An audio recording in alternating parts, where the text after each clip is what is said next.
Oi, oi, como é que você está? Seja bem-vindo aqui a um momento de autodesenvolvimento e eu quero contar para vocês o que eu aprendi, tá? Ganhando gorjeta no meu primeiro emprego que eu levo pra vida e que eu tenho certeza que vai contribuir aí pra sua vida. Porque sim, a Psi aqui que vos fala já foi garçonete um dia, foi meu primeiro emprego e eu tenho muito orgulho porque esse trabalho me contribuiu muito para o meu desenvolvimento. Meu nome é Tawana Mor, sou psicóloga e estou aqui para te trazer uma psicologia descomplicada e de fato fácil de ser aplicada aí na tua vida. Eu fiz aqui algumas anotações, então vou dar uma espiadinha para trazer para vocês e não perder nada, tá? Primeiro, que pessoas importam e um bom atendimento é algo muito difícil. Gente, é muito raro de a gente conseguir encontrar bom atendimento por aí, né? Atendendo lá, eu buscava até ler, entender, e o restaurante era de uma prima minha, e ela também me instruía, enfim, né? Era um restaurante familiar, né? Eu frequentava muitas famílias, enfim. E eu sempre pensava assim, poxa, se eu tivesse ali, como que eu gostaria de ser atendida, sabe? E isso era muito legal, porque tinha às vezes feedback, era difícil, tá, gente? Mas acontecia assim, nossa, Tana, obrigada pelo teu atendimento, obrigada, o teu atendimento hoje me deixa melhor, sabe? Então, isso é muito importante, sabe? E essa questão do bom atendimento também, né? Atender como a gente gostaria de ser tratado, ou como é aquele cliente também, né? Porque, eu vou atender como eu gostaria, mas o cliente funciona de uma forma diferente. Então aqui já entra uma outra lição. Pode não parecer, mas eu tenho uma certa timidez, mais originado de uma insegurança, tá? E aí, esse trabalho de garçonete foi muito importante. A gente servia porções, pizzas, então tinha que cortar pizza, entregar e tal. Aconteceu assim de eu virar a pizza pro cliente, enfim. Mas essa questão da timidez, sabe? Entender que eu podia me comunicar mesmo com a timidez e ser espontânea com as pessoas valia muito a pena.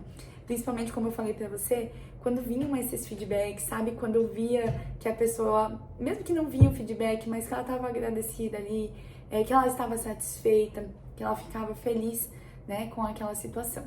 Antes disso acontecer, quando eu tinha uns 13 anos, eu morava numa fazenda lá no sul do Piauí e a gente se mudou da fazenda pra cidade. Então, assim, era um bichinho do mato, não me leve a mal se você mora no interior.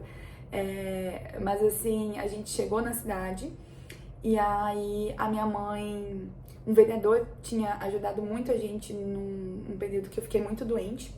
E aí ele pediu se eu podia apresentar lá para os jovens no comício uma fala. E eu não sabia daquilo, a gente foi no comício para apoiar ele. E quando a gente chegou lá, gente, eu fiquei sabendo disso na hora de entrar no palco. Pensa, eu estudava numa escola que tinha no máximo 10 pessoas, 4 turmas, alfabetização, que na época era, né, alfabetização, primeira, segunda, terceira e quarta série. Trabalho em grupo, assim, era aquelas pessoas que a gente conhecia, eram as mesmas pessoas da comunidade, então imaginem o meu pânico. Eu travei, falei assim pra baixo, tinha um microfone e foi horrível, então a minha experiência no restaurante me ajudou a destravar nesse sentido, assim. E aqui fica uma lição muito importante, que é a gente enfrentar os nossos medos, né? Quando a gente enfrenta, a gente vê que a gente é capaz e a gente consegue mostrar que aquele medo nem era tão grande, que nem era tudo aquilo que a gente desenhava na nossa cabeça. Também a próxima lição, tá? É que ter uma postura assertiva e empática sem ser grossa é uma escolha. Porque óbvio que eu tinha dias ruins, por mais que eu ainda era adolescente, tinham situações difíceis, assim como, né, clientes difíceis, tinham sim. E eu fui entendendo que essa comunicação mais assertiva e empática era muito melhor. Porque quando eu fazia isso, aquilo já ficava lá no meu trabalho, sabe? Eu não levava tanto pra casa, não remoía tanto aquilo e aquilo passava. E aí ver a postura do outro também muitas vezes mudando. Então, esse é um outro ponto. Que habilidades sociais é algo muito importante para o nosso desenvolvimento. Eu já aprendi lá atrás, inclusive o meu trabalho de conclusão de curso na faculdade foi sobre habilidades sociais, é um tema que eu adoro, é um tema que eu já ajudei muitas pessoas aqui no consultório a destravarem, Tal ano, só para uma apresentação. Não, gente, tem gente que tem dificuldade de começar uma conversa, de marcar um encontro. Então, habilidades sociais é fundamental na nossa vida. A gente pode criar conexões ou perder conexões muito importantes aí na nossa vida. Outro ponto importante, que acreditar na minha capacidade é o que realmente importa. Então, quando eu comecei a trabalhar lá, eu achava que não ia dar conta, ou às vezes a gente tinha rodízio de pizza, né, que gerava muitas pessoas, e era uma loucura, porque tinha que estar passando aquelas pizzas a cada momento.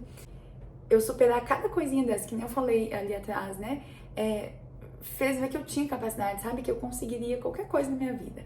Então, isso é um ponto muito importante que eu espero, assim, saiba que você também é capaz. Só você tem que sempre saber o que preço que eu tô disposto a pagar. Nessa época, eu, né, acabava não vivendo muito os meus finais de semana, tanto que eu comecei a namorar logo depois dessa época e logo não consegui me manter ali, né, porque eu queria aproveitar o final de semana um pouquinho com meu namorado. Então, a gente saber das nossas... não é saber das nossas capacidades, porque eu só sei se eu sou capaz em muitas coisas se eu tento, se eu enfrento, tá? Mas quando eu acredito na minha capacidade, o medo ele acaba se tornando um pouquinho menor.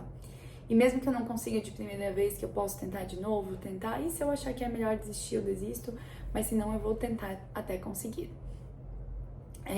Outro aprendizado muito importante, que a gente pode aprender com os erros e acertos de outras pessoas, e isso, gente, muda tudo, porque eu ouvi muitas histórias lá no restaurante, conheci muitas pessoas, e é tão bom quando a gente aprende com a história de outra pessoa, sabe? Porque às vezes a gente evita de ter uma experiência ruim. Claro que isso não é para tudo, nós vamos ter que viver as nossas frustrações, a gente também vai ter que aprender pelas nossas dores, e geralmente são os maiores aprendizados que a gente tem na nossa vida, então, né, importante também. E acima de tudo, que existe um mundo muito maior do que aquele que a gente se limita na nossa mente. Nessa época eu morava numa cidade muito pequena, né, com um nível de desenvolvimento menor, e vinham pessoas de fora ali da cidade, traziam outras experiências, falavam de outras vivências, de outras experiências, e aquilo fazia assim pra mim, uau, né? Estava descobrindo o mundo, era uma adolescente, então... Outras formas de pensar também, né? Que eu falei que a gente não se limitar somente à nossa mente, não somente ao mundo também, mas que tem outras formas de pensar. Então, nisso eu também aprendi muito com outras pessoas, isso é muito valioso. Hoje, cada vez menos a gente tem tempo e paciência para ouvir os outros, mas eu vou te dizer que a gente pode aprender muito, tá? Até mesmo alguém que já errou, a gente pode aprender como não fazer. Até mesmo alguém que nos trate mal, a gente pode aprender como a gente não quer ser. Então, ficam aí essas lições, espero que eu tenha contribuído com a tua vida. Já deixa aqui nos comentários o que você achou, se fez sentido pra ti, se fez sentido aí na tua vida, tá? Não esquece de se inscrever aqui no meu canal, ativa o sininho, assim, toda semana quando eu subir um vídeo novo, você vai receber em primeira mão. E deixa o seu like, assim o YouTube entende que esse vídeo é importante e vai levar para maior quantidade de pessoas. Não te custa nada enquanto eu tô falando que você pode deixar o seu joinha, tá? Muito obrigada por ter ficado até aqui. Um beijo e até o próximo vídeo. Tchau!